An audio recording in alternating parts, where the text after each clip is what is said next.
Olá, meus amigos, como vão todos? Estamos aqui para mais um episódio do nosso LawCast. Hoje recebendo uma pessoa extremamente especial, nossa querida Flávia Bittar, presidente da Camarb, essa Câmara de Arbitragem e Mediação tão importante para o Brasil. Flávia, me conta um pouquinho de você, querida, e muito obrigado pela presença. Ô, São João, muito obrigada, estou muito feliz de estar aqui. Bom dia, boa tarde, né, a todos, não sei a hora que estão nos ouvindo, Isso. e é um prazer.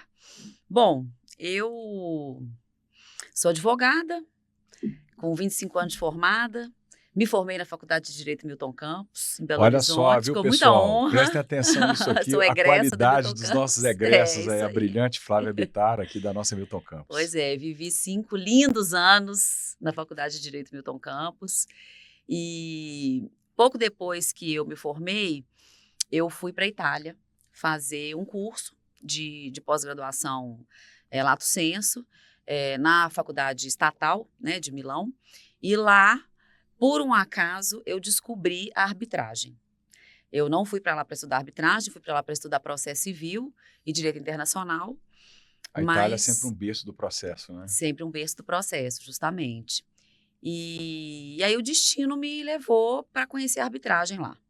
E aí eu larguei o processo, porque as aulas coincidiam no mesmo horário, mudei de curso e desde então me apaixonei pelo Instituto da Arbitragem e me dediquei à consolidação e à difusão do Instituto. Desde então, na época se discutia a constitucionalidade da lei de arbitragem no Brasil. Então, Por conta do 5º 36, né? A lei não excluirá da apreciação do Poder Judiciário, exato, né? exato. Lesão, ameaça, né? Do direito. E isso foi no âmbito de um incidente de impugnação ou melhor, era uma sentença arbitral estrangeira que estava sendo Homologada. homologada no Brasil, e aí o ministro Sepúlveda Pertence, à época, levantou um incidente de constitucionalidade no meio do caminho, e aí a arbitragem ficou 5 anos em suspenso no Brasil, digamos assim, né? Porque a lei é de 1996 e isso, a constitucionalidade só veio em 2001.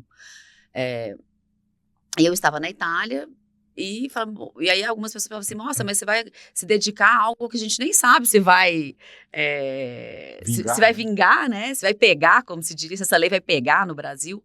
Mas alguma coisa Que é outra aqui coisa incrível dentro no Brasil, que a lei tem que pegar, não é, Flávia? mas eu tinha uma vozinha aqui que me falava, Que vai, vai, vai. E eu realmente, assim, me encontrei, sabe, professor, nessa área. E voltei ao Brasil, fui atrás do único lugar onde eu poderia trabalhar com arbitragem em Belo Horizonte, que era a Camarb, né? E, à época, a Camarb não me quis, me ofereci para trabalhar até de graça. Que ironia do destino, hein, pessoal? Pois é, falei, não, eu posso servir até o cafezinho. Não, nós não precisamos, enfim. E aí foi até o que eu contei ontem na cerimônia de abertura, né? Sim. Que eu... Daqui a pouquinho nós vamos falar para vocês da competição, viu, pessoal? E aí eu fui atrás do professor Carlos Alberto Carmona, que foi proferir uma palestra lá em Belo Horizonte. Homenageado ontem, O nosso né? homenageado de ontem. E ele aqui falou com o presidente da Camarb à época, contrata essa menina aí. Eu disse, pessoal, corram atrás o que vocês quiserem, viu? Não tenham medo de ser cara de pau. Que foi a minha cara de pau que me abriu essa porta. E aí foi. Aí eu entrei para a Camarb como secretária-geral, ali no finalzinho do ano 2000. E fiquei 5 anos na Camarb como secretária-geral. E aí depois fui trabalhar em escritório, sempre com esse foco da área de arbitragem. Arbitragem. Em 2017 abri meu escritório, Flávia Bittar Advocacia, inicialmente para continuar advogando, mas comecei a ter várias indicações para atuar como árbitra, já atuava antes de abrir o escritório, mas enfim, o mercado recebeu muito bem esse recado, assim, de que eu era uma pessoa totalmente independente, né, de uma estrutura de um escritório de advocacia, o que afasta, né, um pouco a questão dos conflitos de interesse com clientes ou potenciais clientes. E aí o destino foi me levando para essa carreira como árbitra. E hoje eu praticamente atuo 99,9% como árbitra. Há 4 anos tive o prazer de voltar à Camarb, na gestão do Augusto Tolentino. Um grande abraço para o nosso amigo Augusto, também conterrâneo das nossas Gerais, né? Das nossas Grande Gerais. amigo. E aí o Augusto, já de caso pensado, só que ele não tinha me avisado, não. Me levou para a diretoria, para que ele já tinha o projeto dele, que eu iria sucedê-lo na presidência. Entendi. E aí ele me fez esse convite e eu falei, vamos lá, né? Eu acho que eu comecei a minha trajetória profissional na área de arbitragem na Camarb e fez muito sentido para mim voltar à Camarb, exercer a presidência da Camarb e agora estar aqui comemorando os 15 anos da nossa competição. Exatamente, pessoal, e é nesse ponto que nós vamos entrar aqui agora. Porque, mas falando rapidamente, a Camarb é a maior câmara arbitral do Brasil, não é isso, Flávia? Não, né? Não. Justiça seja feita. A Camarb hoje ela ocupa a segunda posição. De acordo com a última pesquisa que foi realizada e divulgada aí para o mercado, nós ocupamos hoje a segunda posição. Entendi. Mas também é uma posição de maravilhosa, destaque, né? Sim, claro. E essa competição, como é que ela nasceu? Hoje sediada aqui na Universidade de São Judas. Estamos falando aqui, pessoal, dos nossos estúdios da Universidade de São Judas Tadeu, né? Aqui na Paulista com a Angélica. Tá lindo, viu, pessoal? Daqui a pouquinho vão colocar aí para vocês também algumas imagens para que vocês possam ver como é que tá bonita essa competição. Conta um pouquinho para nós, são 15 anos já dessa competição de arbitragem e mediação, não é isso? Isso. Bom, como que tudo começou? Não sei se vocês sabem, pessoal, mas existe uma competição internacional que se chama William V. Smoot de Viena, que é uma competição de arbitragem internacional e reúne estudantes do mundo inteiro em Viena, todo ano. Inclusive, o ano que vem já está marcada a data, né? É sempre na Páscoa, né? Sempre na Páscoa. E é lindo, né? Viena fica maravilhosa na época da Páscoa. Enfim, é uma experiência fantástica também. Recomendo aí a todos vocês. Viu, pessoal, para ir também aí. Muito legal. E então eu tinha uma equipe. Não, voltando um pouco atrás, né? Mais uma vez aí a minha cara de pau me abriu uma porta. A gente organizou, eu ainda como secretária-geral da Camarb, nós organizamos um congresso aqui em São Paulo em que convidamos um professor da Universidade de Colômbia, o professor Alejandro Garro. E eu conversando com o professor Garro, ele me falou, você conhece o Wismut de Viena? Aí eu falei, não, nunca ouvi falar. E aí ele me contou, né, do que se tratava. E ele falou assim, por que você não participa? Eu falei, não, porque eu já não sou mais estudante, né? Eu já era advogada formada. Ele falou, não, você pode participar como árbitra. Aí eu falei, nossa, mas como assim, né? Eu participar como árbitra no Wismut de Viena? Eu falei, se o senhor puder me indicar.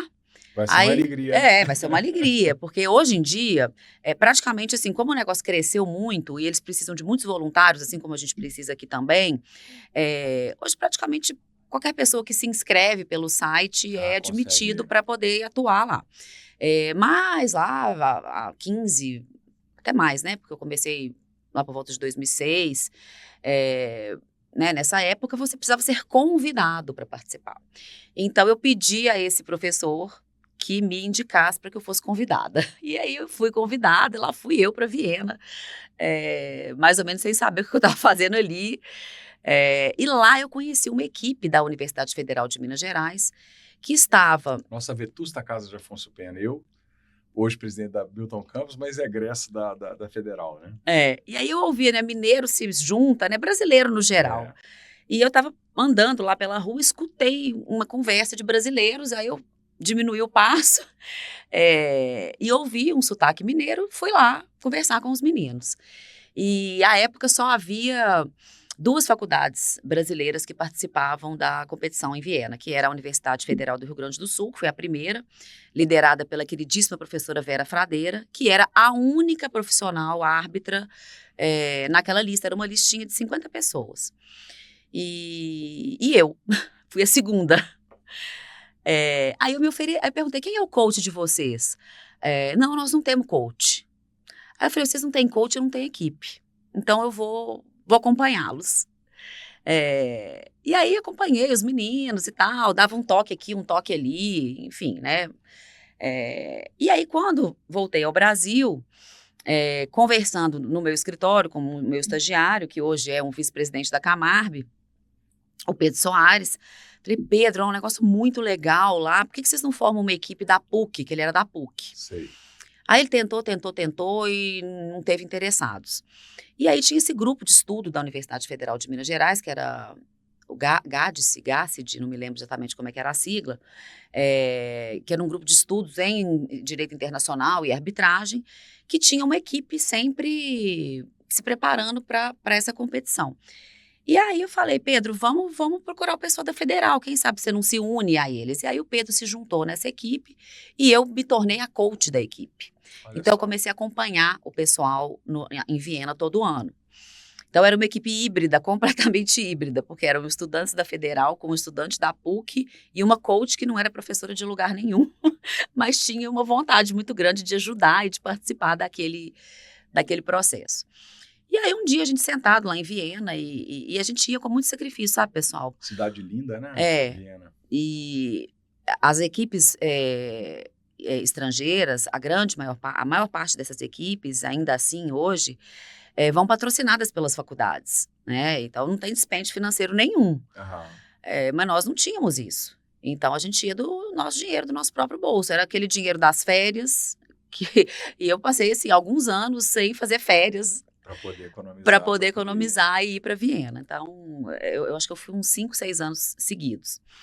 E aí lá a gente falou assim, gente, tão difícil a gente estar aqui, né, para o brasileiro, não só a questão financeira, a questão do idioma. Sim. Né, você tem que ter um inglês fluente para estar ali. Toda a competição é em inglês. É tudo em inglês, né? Então, falei, gente, quem sabe a gente não cria uma competição brasileira, né, tudo em português e com o direito brasileiro, né? Criar essa cultura, né? Para criar essa cultura. Também, né? E aí os meninos acharam o máximo, não, vamos fazer. E aí eu falei, então tá, quando a gente voltar para o Brasil, vocês coloquem isso no papel, fazem um pequeno projeto e me apresentem. E aí eles me apresentaram o projeto, eu levei para a Camarb abraçou o projeto desde o dia 1. E aí assim foi. Aí fizemos a primeira competição, eu acho que tinham 6 equipes ou 7 equipes, ou eram 10, depois 3 desistiram. A ideia inicial era que a competição fosse realizada sempre em Belo Horizonte, até mesmo para atrair para Belo Horizonte a questão da arbitragem, né? Mas quando surgiu a ideia da São Paulo... não, mentira. Aí depois a gente falou, não, temos que rodar o Brasil. Aí chegamos a fazer no Sul, fizemos no Rio... E viemos fazer em São Paulo. Isso. E aí surgiu a São Paulo Arbitration Week, que é essa São Paulo Arbitration Week. Nós estamos aqui agora em São Paulo. E à época o Augusto conseguiu colocar a competição no calendário da São Paulo Arbitration Week. E aí agora a gente vem fazendo aqui em São Paulo todo ano. Pois é, pessoal. Estamos aqui hoje, inclusive aqui na Universidade São Judas, que está sediando essa 15ª edição, né, Flávia? Uhum. E no elevador fomos perguntar, né? Em qual andar, né, que estavam as salas das competições, né, as salas das apresentações, e não há como decorar, viu, pessoal, porque praticamente todos os andares aqui do prédio estão ocupados com a competição de são arbitragem e 66 mediação. equipes. 66 equipes. Do Brasil inteiro. Todos os estados do Brasil estão aqui representados e uma equipe de Portugal. É um espetáculo, viu, pessoal? Ou seja, já é inclusive uma competição internacional em língua portuguesa, não é isso? Isso aí. Viu, professor João Nuno e professor Manuel aí da nossa querida Universidade Coimbra, da nossa querida Universidade Autônoma de Lisboa. Podemos estender isso para aí, hein? Esse ano temos uma equipe, mas o ano passado vieram 2 equipes. Entendi. Pois é, e aí, Flávia, me parece, eu ouvi ontem esse dado, né, que é a segunda maior competição do mundo, só atrás da Vismut? Exatamente, só atrás da Vismut. Nenhum outro país criou uma competição nacional como nós criamos, né? Os países que participam da Vismut, na Europa, Estados Unidos, principalmente, muitos países da Ásia, eles fazem muitos pré-muts. Uhum. Né? Depois que sai o caso da competição de Viena, eles começam a fazer eventos para discutir a própria competição de Viena, o próprio caso. Mas uma competição de arbitragem nacional, que foi como nós criamos aqui, nenhum outro país fez. Olha só. Então, hoje, depois de Viena, que reúne milhares de estudantes, é a competição aqui da Camarb que reúne a maior quantidade de alunos em torno de uma competição. esse dado também, pessoal, é muito importante, que eu andei falando um pouquinho com o Flávia, com a diretoria da Camarb, e para você, que é nosso aluno do ecossistema, nosso aluno de direito, né? De todas as nossas instituições de ensino, tem instituições muito renomadas, né? Eu não vou citar uma a uma, porque senão vão ficar bravos comigo, vai dar ciúme, né? Mas eu acho que, pessoal, que é uma ótima oportunidade para todos vocês, né, se inscreverem nessas competições, né?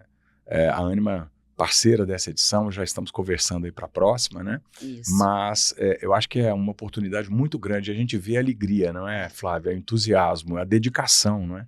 O zelo desses alunos, Muito. desses estudantes, desses... Temos uma equipe da Faculdade de Direito Milton Campos aqui. Exatamente. Acabei de encontrá-los lá no hall.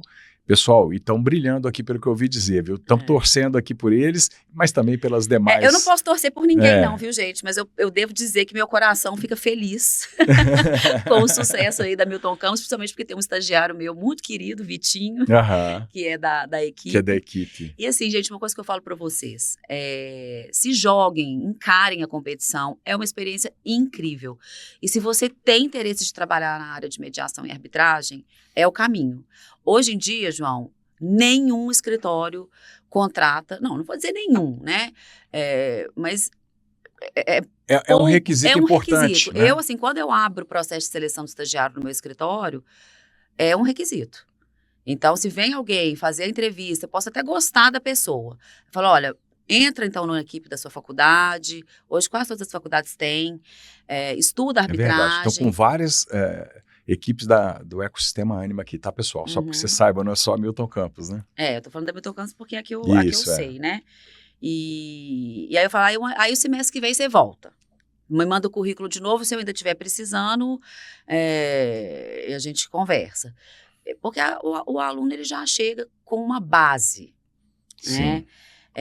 Hoje a gente ainda não são todas as faculdades que têm a mediação e arbitragem como matéria obrigatória, né? Nas faculdades.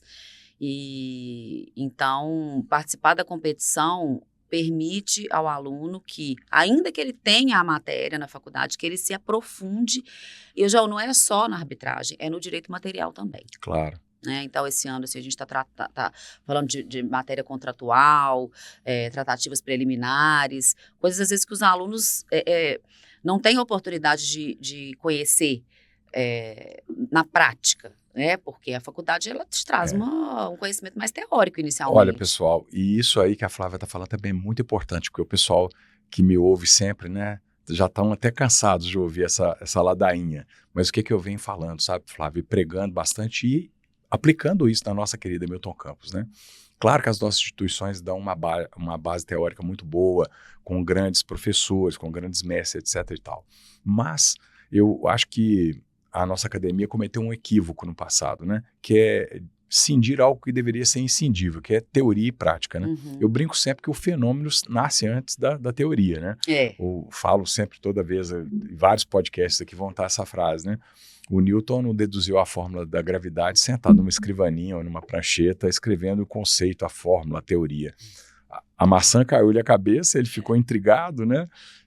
Instigado com aquele episódio, devia ser uma macieira frondosa e com frutos maduros, que ele foi observando, mas por que não importa o peso dela, não é? Tem uma menor, outra maior, cai sempre perpendicular ao solo e tal. Ele foi observando o fenômeno e a partir daí ele mediu, compreendeu, estudou e depois ele formulou.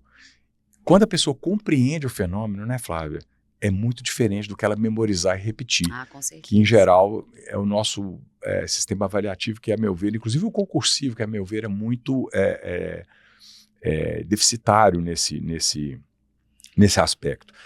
E vocês trazem uma dinâmica muito importante, que é o direito aplicado, não é? Exato. E é o direito sistêmico, porque o direito também é uma ciência, ele não é um escaninho do conhecimento, né? Ele é sistêmico. Quando vamos falar de arbitragem, nós estamos falando de processo civil, estamos falando do direito material que lá está sendo discutido, por exemplo, a questão contratual que você bem pontuou, porque, aliás, ontem aprendi isso um pouquinho, não é? Que ela surgiu lá, inclusive, das relações contratuais internacionais, né? E já estava no nosso Código Comercial lá de 1850, não é isso? É isso aí. E então ela vem, como o próprio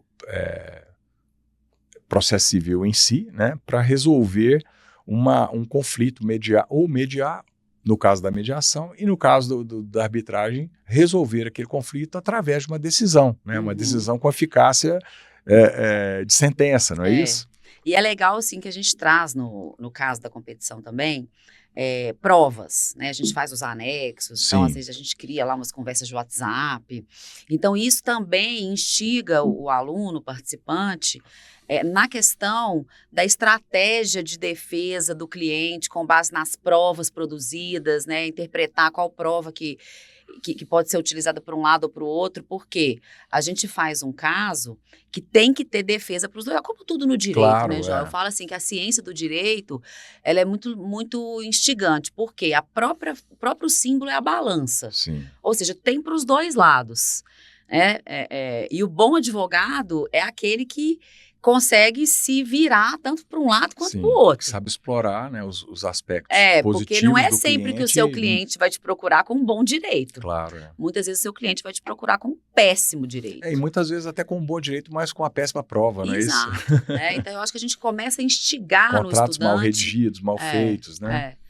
E aí ele já começa a abrir a cabeça para esse mundo, né? E ver realmente como que a vida é real. O poder de argumentação, a oratória, né? Sim. A peça escrita. Porque tem a fase escrita e depois a fase oral, né? E você pode explicar essa dinâmica pra gente? Sim. Não precisa se alongar, mas pelo menos para o pessoal que ainda não conhece a arbitragem, porque aqui é o seguinte, nós estamos falando para todo o ecossistema Ânima, então são mais de 400 mil alunos em direito, mais de 50, não é? E estamos falando para o pessoal da nossa pós-graduação da EBRAD, não é? Ao todo são mais de 20 mil alunos, então assim, é um público que vai desde o estudante de direito até o juiz, o promotor, o advogado, né? O chefe de um departamento jurídico de uma grande empresa, né? Isso. Então, a dinâmica da competição é a seguinte, a gente libera o caso e aí as equipes têm um tempo para poder apresentar os memoriais escritos. E eles têm que apresentar os memoriais tanto de autor, de requerente, quanto de requerido. Sim. Né? Que na arbitragem a gente não usa autor e réu, tá, gente? É requerente e requerido. E aí eles apresentam esses memoriais, que são avaliados por voluntários, profissionais voluntários, que dão notas. Tá? Não há uma etapa eliminatória ou classificatória em relação à fase escrita. Todo mundo que participa da competição faz a fase escrita e faz a fase oral. Quer dizer, se ele não cumprir a fase escrita, ele não vem para a fase oral. Ele fica desclassificado. Mas tem que apresentar. Da etapa, né? Tá? E aí depois ele vem para fazer a fase oral. No final, nós temos os prêmios de memoriais, né? Melhores memoriais, que não necessariamente equivale ao vencedor da competição. Entendi. Né? Porque aqui a gente tem as rodadas eliminatórias. Tem várias premiações, não é isso? Tem várias premiações. Então, por exemplo, a gente começou ontem à tarde aqui, já com as rodadas eliminatórias. Com as rodadas classificatórias. Então, o pessoal vai recebendo pontuação. Aí, amanhã, a gente vai dar o resultado de quem foi classificado para a fase seguinte, que são 16 equipes. Não, são 32 equipes, né? Porque a gente tem oitavas de final, quartas de final, semifinal e final. E aí, quem ganhar é a equipe vencedora. Aham. Mas não necessariamente essa equipe vencedora tem o melhor memorial. Entendi. E outra coisa, não necessariamente a equipe vencedora tem o melhor orador. Entendi. Já e essas são premiações isoladas, não é isso? Isoladas. O melhor memorial é a equipe. Certo. O melhor orador é a pessoa. Entendi. Então, às vezes tem um time que não está muito forte como equipe. E a questão da vocação, né? Tem gente que é melhor redigindo, tem gente que é melhor falando. E tem craques como a Flávia que são bons em tudo, não é isso? E que tem amigos. Mas, a final está programada para sábado, não é isso? Sábado, no Hotel Intercontinental, aqui em São Paulo. Olha só que chique, viu, pessoal? Além de tudo, ainda é muito chique, hein?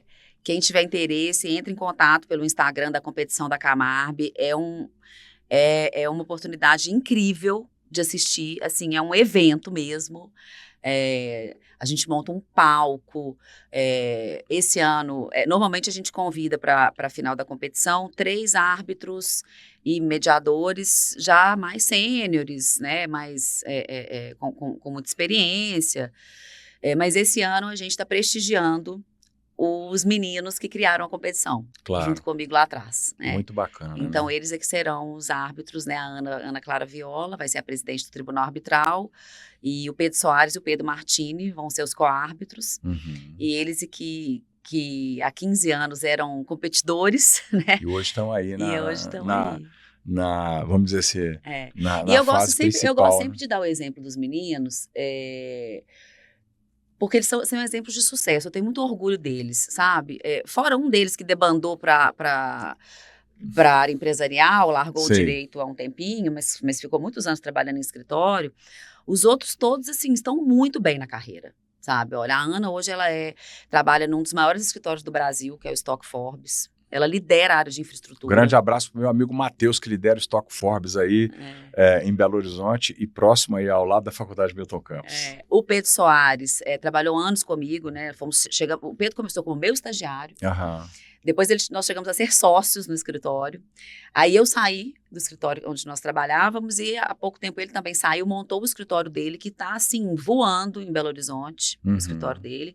E o Pedro Martini foi fazer uma carreira internacional. Hoje ele trabalha num dos maiores escritórios do mundo. Ficou anos trabalhando em Nova York. E hoje ele está aqui em São Paulo representando esse escritório internacional. Então eu falo assim, e eu tenho certeza que a competição foi um diferencial na vida deles, né? Tanto ao Vismut de Viena, quanto a competição aqui da Camarbe, que deu a eles a oportunidade de criar, porque eles passaram anos criando o caso. Entendi. Né? E o profissional do direito ele tem que ter essa criatividade, né? Para desenvolver o raciocínio. Sim. Então... E é algo que nos atrai muito também, sabe? O estudo de casos, né? Nós agora estamos lançando na Anima Educação, em parceria com o EBRAD, não é? E com os patronos tão ilustres que a EBRAD tem, entre os maiores juristas do Brasil, exatamente casos para serem analisados e discutidos ao longo de um semestre, sabe? E que depois serão, ao final e ao cabo, resolvidos por esses grandes mestres, né? Que vão fazer essa parte parecida com a que vocês fazem aqui da avaliação final, justamente unindo isso, né, teoria e prática, o direito aplicado, para que as pessoas compreendam os fenômenos. Quando ela for exercer a profissão, ela possa saber como fazer, não é? Não surgir aquela questão que às vezes acontece de um juiz passar num concurso dificílimo, né, Flávia? Puxa vida, estuda às vezes de anos, mas chega na hora da audiência, da primeira audiência, da segunda ou da terceira audiência, ele ainda está inseguro, porque ele nunca redigiu de fato ali uma ata, uma sentença, etc e tal.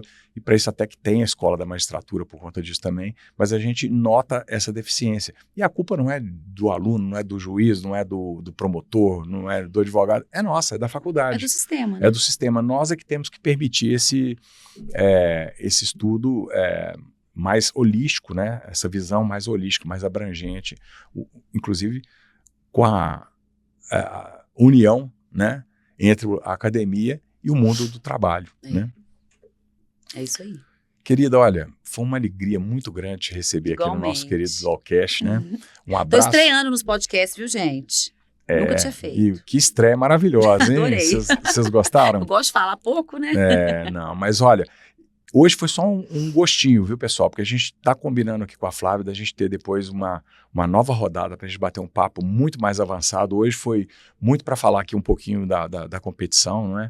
Mas eu acho que Flávia e a própria Camarbe tem muito a trazer para nós, né?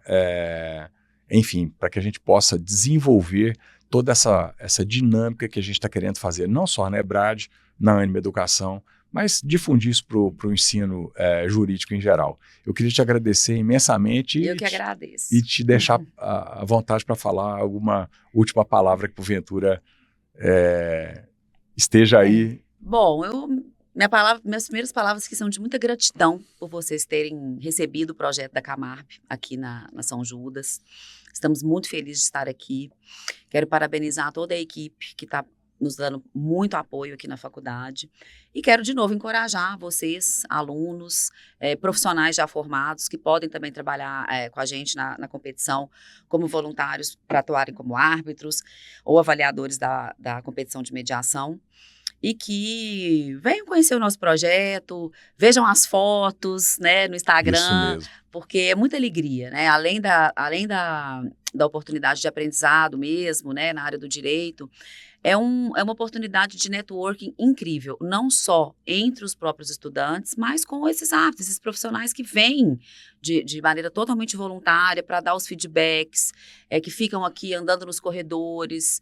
Então, eu acho que... Só que vocês possam ter uma ideia, pessoal, o homenageado ontem foi o professor Carmona, que foi um dos autores da lei da arbitragem, Isso, não é isso? é. Uma história muito bonita também, que depois vale a pena a gente visitar, né? Mas é isso, muito obrigada, fiquei muito feliz. Flávia, querido, um grande abraço. Para nós é que é uma honra, uma alegria recebê-los, não é? Estar juntos nessa empreitada, nesse projeto tão bacana, tão bonito, Que né? sigamos juntos, né? Sigamos juntos. Sejam... Aqui, ó, já fica selado aqui a nossa parceria. Pronto, selou. Pessoal, um grande abraço e até o próximo episódio do LawCast. Tchau, tchau. Tchau, tchau.